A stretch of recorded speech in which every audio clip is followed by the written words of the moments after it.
this time around we are going to be talking to the organizers of the startupBus Africa, and these are going to be the guys who are going to be telling us much more on what's really happening, what's the startupBus Africa, and what's really behind all this. And we are very much excited to have the team. Gentlemen, thank you so much for the time. And welcome aboard.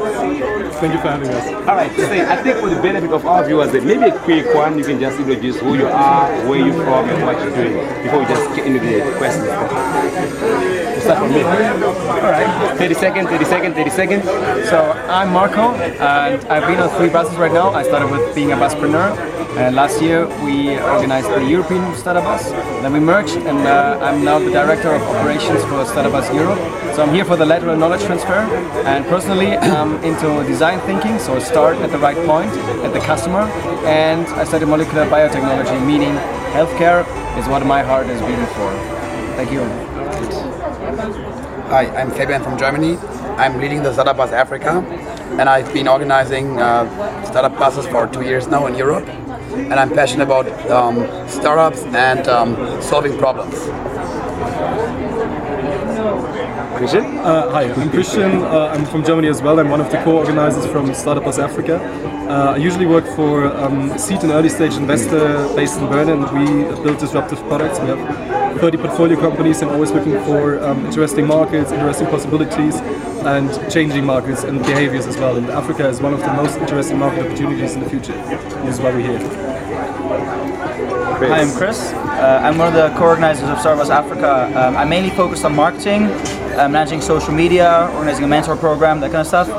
I live in London. Originally I'm from the Netherlands. I used to be the president of the Oxford Entrepreneurs. I'm an advisor globally to the Cairo Society, which is a network of entrepreneurs under 25 years old that use technology to make the world a better place in over 54 countries. And yeah, I work for a SaaS company helping charities, worked with several other startups in the past, and right now really passionate to make some apps that actually work in the African continent. All right, interesting. Germany, UK, and Germany, yeah. Germany. Okay. I didn't say where I'm from. I'm sorry. Oh no, that's all right. Okay, I think I just need to know for interest's sake. Sorry.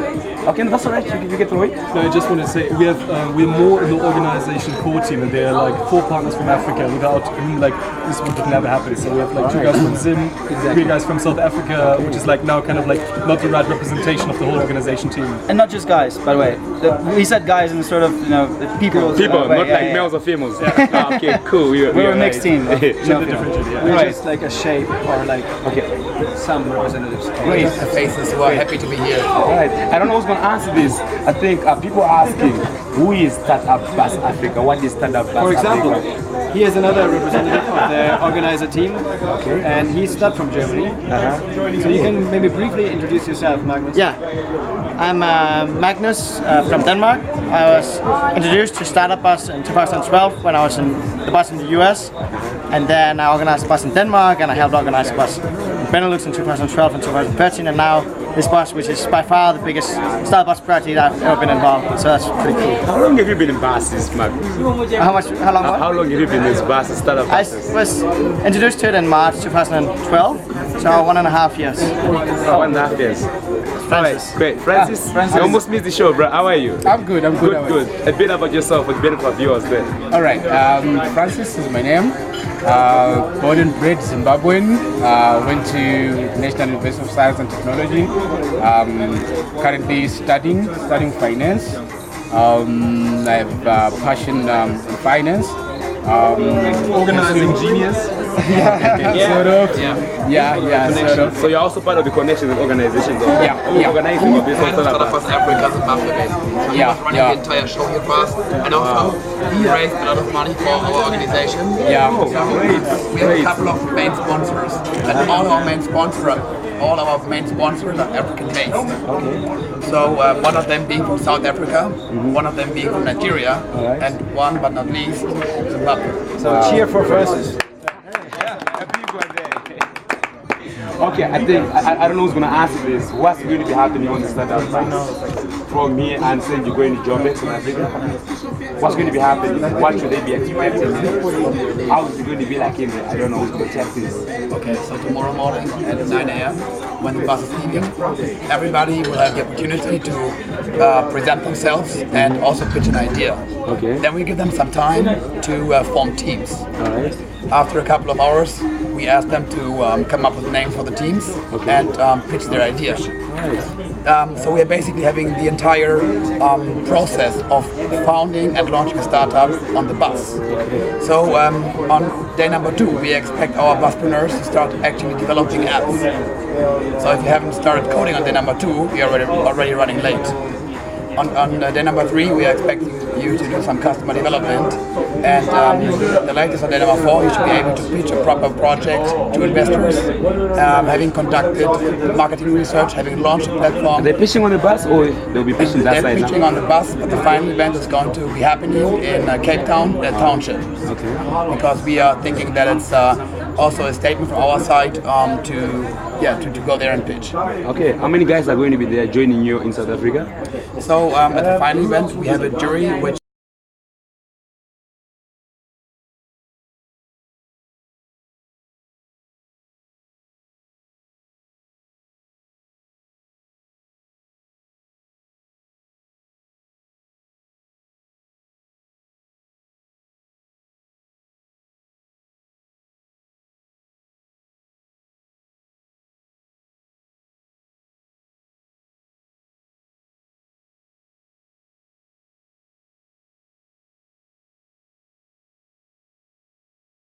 and basically the whole thing is like a short-term accelerator on the road where we cut off like one of the most problematic sides of building and launching a startup, which is like having access to finance or to the talent. So the talent we bring together with the incubation space and all the access to knowledge that we can get with remote mentors, with local mentors. We meet in Zimbabwe, we meet in Joburg and in Cape Town to refine the ideas and refine the products and like get into a fast pace of really launching an idea into a real product as well in the prototype.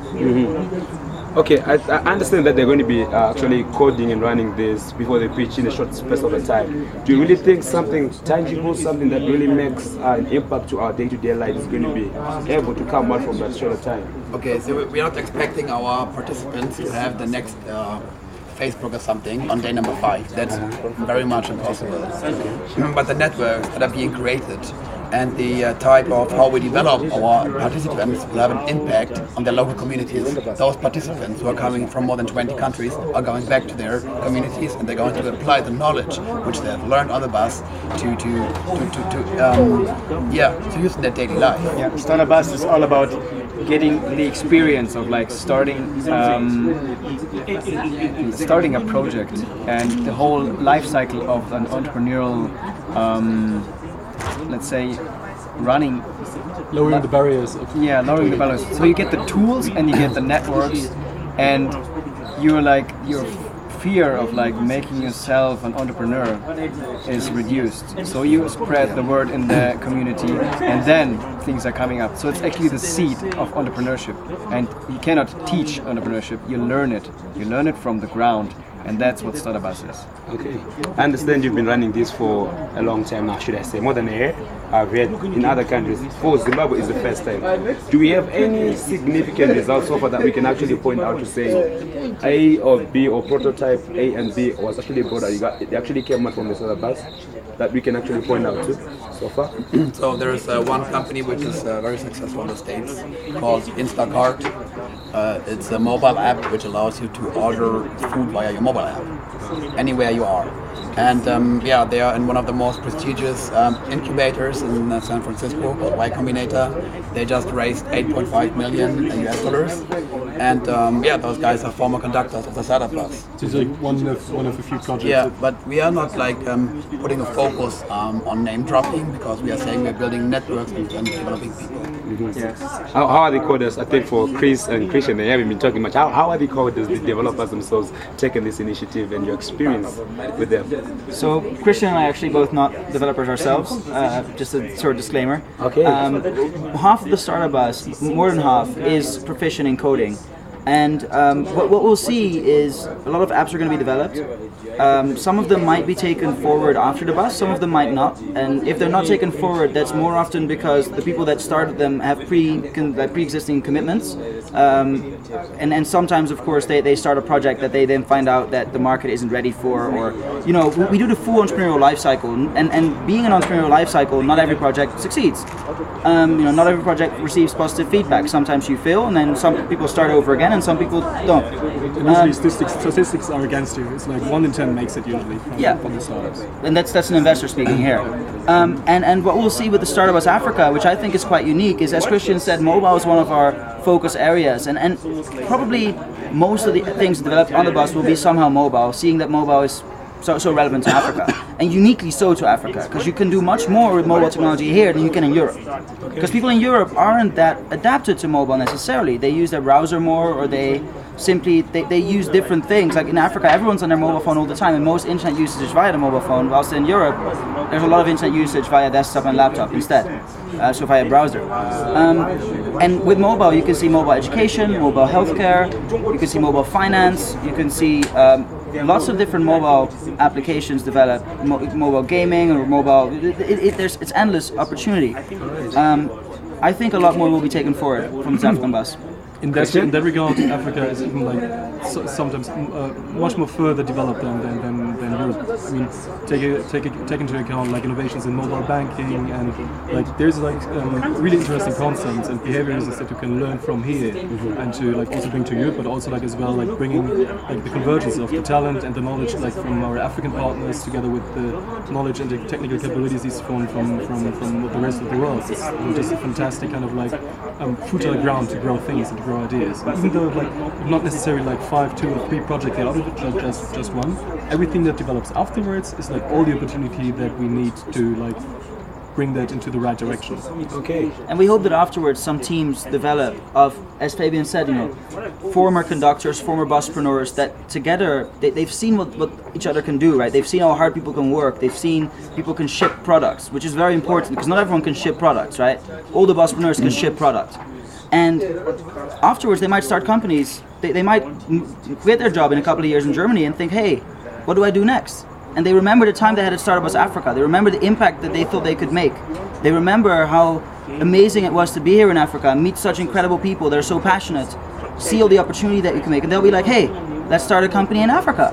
Let's contact these guys in Nigeria, in Zimbabwe, in South Africa. Let's ask them if they want to start a company, you know? Or maybe they'll become investors. What are they going to do? Invest in Africa, because they know the opportunity. Are you linking any startups to any venture capitalists? Any possible finances, especially with the projects that they have? Because I understand one of the major problems that they have here, Zimbabwean startups, is they are lacking capital to actually fund the projects. Are there any such streams of VCs coming in? So we don't have like a price you can win in the end. We are offering a lot of visibility. We have international TV stations joining us and filming our final pitches. And in addition to that, obviously our jury is consisting of venture capitalists. So those guys, business angels as well, also serial entrepreneurs. So people who know the business and people who know the people who have the money.